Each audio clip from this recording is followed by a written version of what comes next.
क्या रहा? रक्षा मंत्री राजनाथ सिंह से मिले तो क्या कहा उन्होंने शिक्षा मित्रों को लेकर? सबसे पहले हमारे बड़े भाई गोरखपुर की आन बान शान विक्रम भाई को मेरा प्यार भरा नमस्कार। और मिश्रा सर जैसे महारथी को जो भागीरथ प्रयास कर रहे हैं, ऐसे महारथी को मेरा प्रणाम स्वीकार हो। सर, मैं 2 पंक्तियों से निवेदन करके फिर मैं अपनी बात शुरू करता हूँ।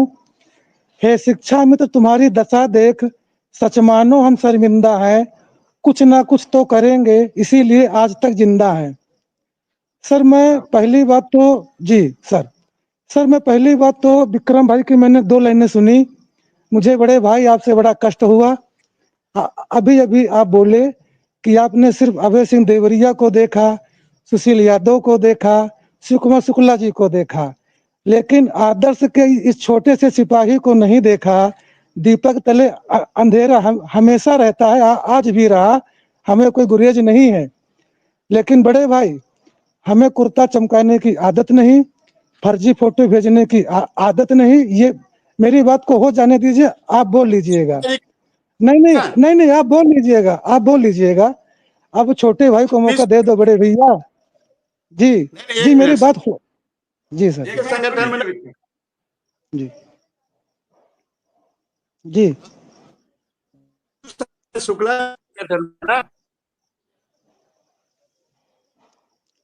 विक्रम सिंह की आवाज कट रही है। आप दोबारा आप शुक्ला जी के संगठन? नहीं, मैं शाही जी के संगठन से हूँ। ये आदर्श वाले में है। ये उमेश पांडे भी लगातार मिलने जाते हैं, आपको मिले भी हैं। मैं ये जान नहीं रहा था बड़े भाई, क्षमा प्रार्थी हूँ। मैं जान रहा था आप शुक्ला जी के संगठन में ही हैं। पहली बात तो आप कलयुगी बाल ही मत बनिए। आप बड़े भाई हमको कह करके बाल ही मत बनिए, पहली बात। दूसरी बात सर, मैं अपनी बात पर ही आता हूँ। सर 2 चीजें हैं। देखिए, पहली बात तो मैं एक आम शिक्षा मित्र हूँ, मैं कोई पदाधिकारी नहीं हूँ न कुछ हूँ। पहली बात, मैं प्रदेश उप महामंत्री हूँ, तो अधिकारियों के लिए, कर्मचारियों के लिए और जहाँ पर संघर्ष है वहाँ पे, बाकी साथियों के लिए मैं सबका भाई हूँ।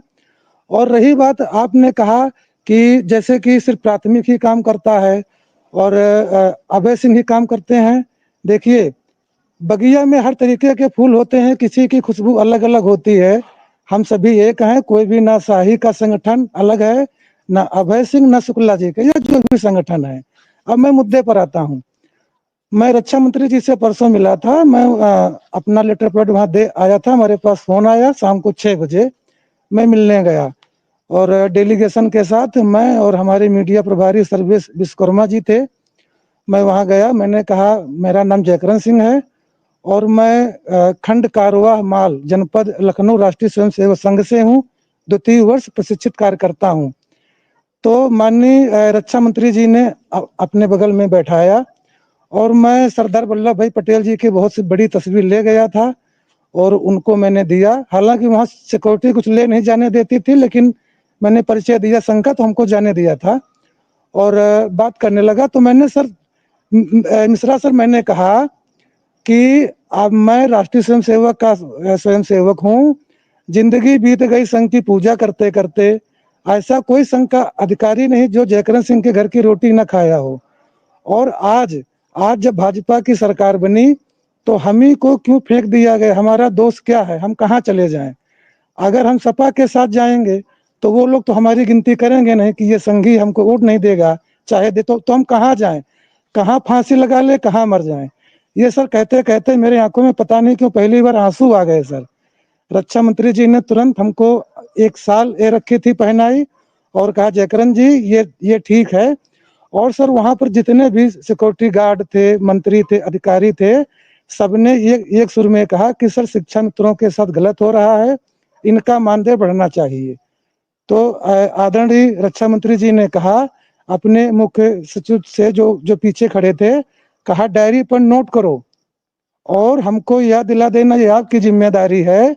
मुख्यमंत्री जी से मैं स्वयं बात करूंगा, ये आपके साथ गलत हो रहा है। ये तो हमने कहा, मैंने रोते हुए कहा अगर आप कुछ नहीं कर रहे हैं तो बता दो, तो कोई फांसी लगा के मर जाएं। 3 बेटियां मेरे हैं तो हम कहाँ चले जाएं? तो हमने अपनी बात को रखा। तो मैं कोशिश कर रहा हूं। देखिए सर, हम संघर्ष कर रहे हैं और हम कहीं से भी पीछे नहीं हैं और अपने संघर्ष की जो बागडोर है उसको हम पकड़े हुए हैं। और विक्रम भाई, मेरा आपसे